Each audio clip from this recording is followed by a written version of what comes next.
میں ان باتوں کو اس لیے بیان کر رہا ہوں تاکہ کوئی عام مسلمان، عام اہل حدیث اس مغالطے کا شکار نہ ہو جائے کہ ڈاکٹر مرتضیٰ بن بخش اہل حدیث کے مشن کی مخالفت کرتے ہیں، کیونکہ آپ نے کہا ہے، اور یہ میں نے خط میں 7ویں پوائنٹ میں ذکر کیا ہے کہ آپ نے کہا ہے کہ یہ کہتے ہیں کہ اہل حدیث کا مشن ہی صحیح نہیں ہے، ان کے ساتھ جڑنا جائز نہیں ہے، لیکن اس کا آپ نے کوئی ثبوت نہیں دیا۔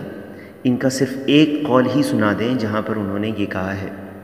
اس کے برعکس ان کے اہل حدیث جماعت اور مشن اہل حدیث کے حق میں کئی ثبوت موجود ہیں، جن کے تعلق سے میں نے اس خط میں بیان کیا ہے یا اس کا لنک شیئر کیا ہے۔ اور میں نے یہ بھی کہہ دیا تھا کہ یہ تمام وضاحتیں اور گزارشات کئی سال پرانی ہیں، اور ویب سائٹ پر ان کے یعنی اصحاب الحدیث کے ویب سائٹ پر اور بھی ایسے کئی دروس موجود ہیں جس میں انہوں نے اہل حدیث اور مسلک اہل حدیث کا دفاع کیا ہے۔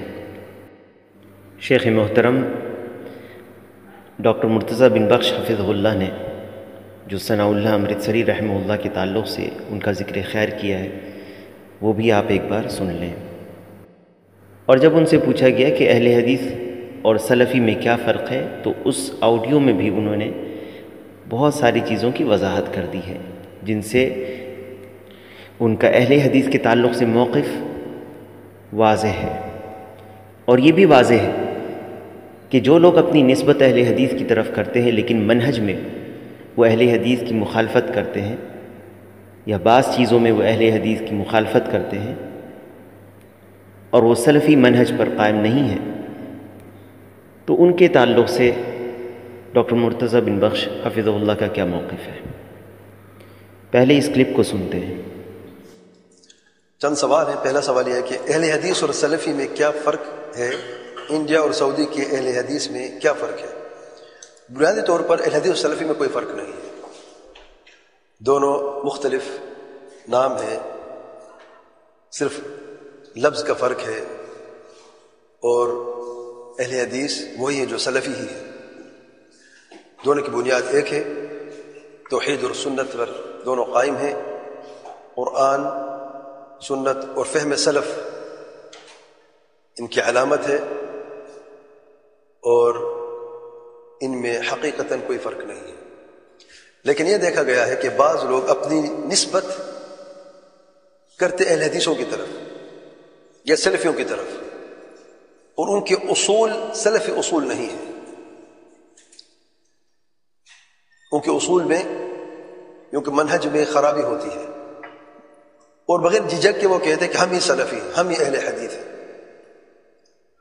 اور جو اہل حق ان کی غلطیوں کی نشاندہی کر کے ان کو واپس سلفی کی طرف بلاتے ہیں، ان کے نزدیک وہ سب سے برے انسان ہیں، بلکہ وہ سلفیت سے بھی خارج ہیں۔ اور یہ بھی حقیقت ہے کہ جو لوگ صحیح منہج سے ہٹے ہوئے ہیں، وہ اپنا جتنے بھی سلفی اہل حدیث کہیں، صرف نام سے کام نہیں بنتا۔ صرف نام رکھ لینے جیسے کوئی شخص سلفی حدیث نہیں بن جاتا، کیونکہ یہ ایک مسلک، ایک منہج ہے۔ جو اس میں اترتا ہے وہی اس لقب پہ فائز ہوتا ہے، بشرطے کہ منوعاً سے تسلیم ہو۔ ادھوری سلفیت سلفیت نہیں ہوتی۔ قرآن، صحیح حدیث اور فہم السلف، عقائد میں، عبادات میں، معاملات میں، سیاست میں، اخلاق میں، شریعت کے ہر پہلو میں۔ نماز ربوی پڑھنی ہے، جہاد مرضی کا کرنا ہے، کون سی سلفیت ہے بھائی؟ عقیدے کے 4 اصول پہ عمل کر رہے، 2 کو چھوڑ دینے، کون سی سلفیت ہے؟ اس لیے بعض علماء نے بالکل وضاحت کے ساتھ یہ فرمایا، کن سلفین علی الجادہ، سلفی ہونا تو سیدھے پکے سلفی بنو، صحیح راستے، سلفیت کے راستے پر چلنے والے بنو۔ یہ کون سی سلفیت ہے؟ ادھوری سلفیت۔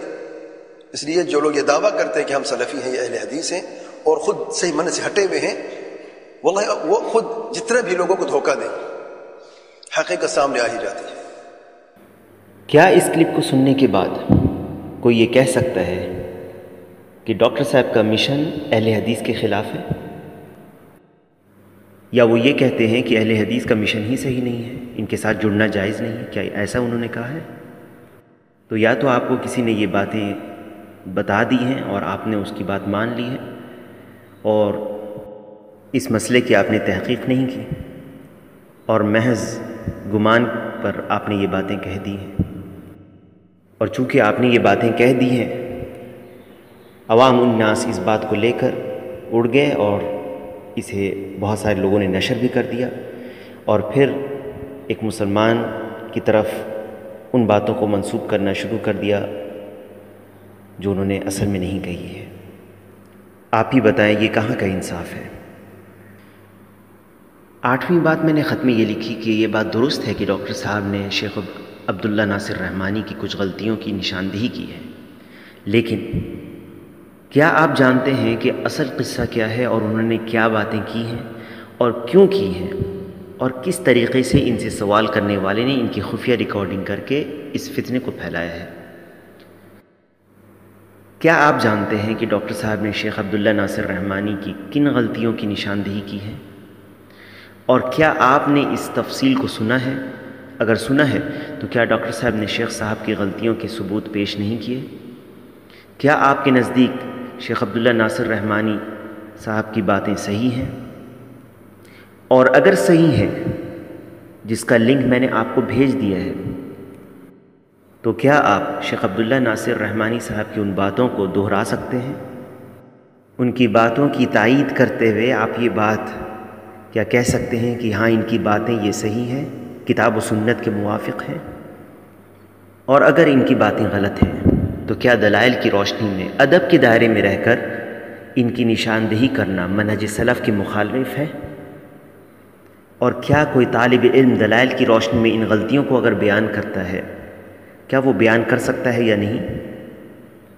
ڈاکٹر مرتضیٰ بن بخش حفظہ اللہ نے یہی کیا ہے۔ کیا ڈاکٹر صاحب کے آڈیو کو سن کر کوئی یہ کہہ سکتا ہے کہ انہوں نے علماء پر بد کلامی کی ہے، یا انہوں نے غلطیوں کو بیان کیا ہے اور اس کے لیے انہوں نے دلائل بھی دیے ہیں؟ بعض لوگ یہ کہہ سکتے ہیں کہ انہوں نے ایک عالم پر رد کیا ہے۔ تو میرا یہ سوال ہے کہ کیا کسی عالم کی بات، کسی عالم کی غلطی کی نشاندہی کرنا کیا اتنا بڑا جرم ہے کہ اسے کرنے والے کو آپ نے سلفیت سے خارج کر دیا، یا آپ نے اسے اہل حدیث کے مشن کے مخالف کہہ دیا؟ کیا ایک عالم کی غلطیوں کی نشاندہی ادب کے دائرے میں رہ کر دلائل کی روشنی میں کوئی طالب علم کر سکتا ہے یا نہیں؟ اس کے تعلق سے علماء کیا کہتے ہیں؟ میں نے آپ کو شیخ ربیع بن ہادی المدخلی سے شیخ صالح الفوزان اور شیخ علی الحذیفی حفظہم اللہ کے کلپ کا لنک اس خط میں بھیج دیا ہے۔ شیخ صاحب، اگر آپ نے اس مسئلے کی تفصیل نہیں سنی ہے جسے ڈاکٹر صاحب نے شیخ عبداللہ ناصر رحمانی صاحب کے تعلق سے بیان کیا ہے، تو پھر کس بنیاد پر آپ نے ان کا رد کیا ہے؟ آپ سے گزارش ہے کہ آپ شیخ عبداللہ ناصر رحمانی صاحب کی باتیں جن کی نشاندہی ڈاکٹر صاحب نے کی ہے، پھر ان کی تفصیل اور اس کے بعد شیخ عبداللہ ناصر رحمانی صاحب کے جواب کو ضرور سنیں اور دیکھیں کہ کس طرح شیخ صاحب نے اپنی غلطیوں کو نظر انداز کرتے ہوئے ڈاکٹر صاحب پر یہ تہمتیں لگا دیں کہ وہ منہج اہل حدیث کے خلاف ہے۔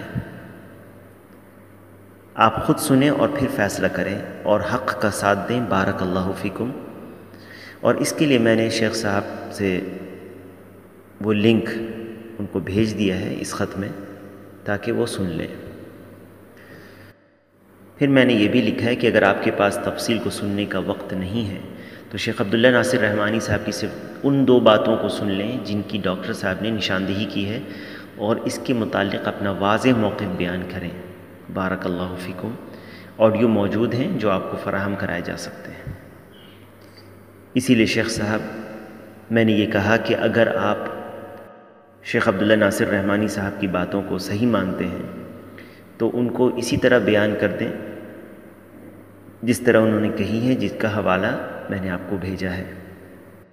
اسی لیے میں نے آپ کو یہ کہا کہ کیا آپ ان باتوں کو جو شیخ عبداللہ ناصر رحمانی صاحب نے باتیں کہی ہیں، کیا آپ انہیں دہرا سکتے ہیں؟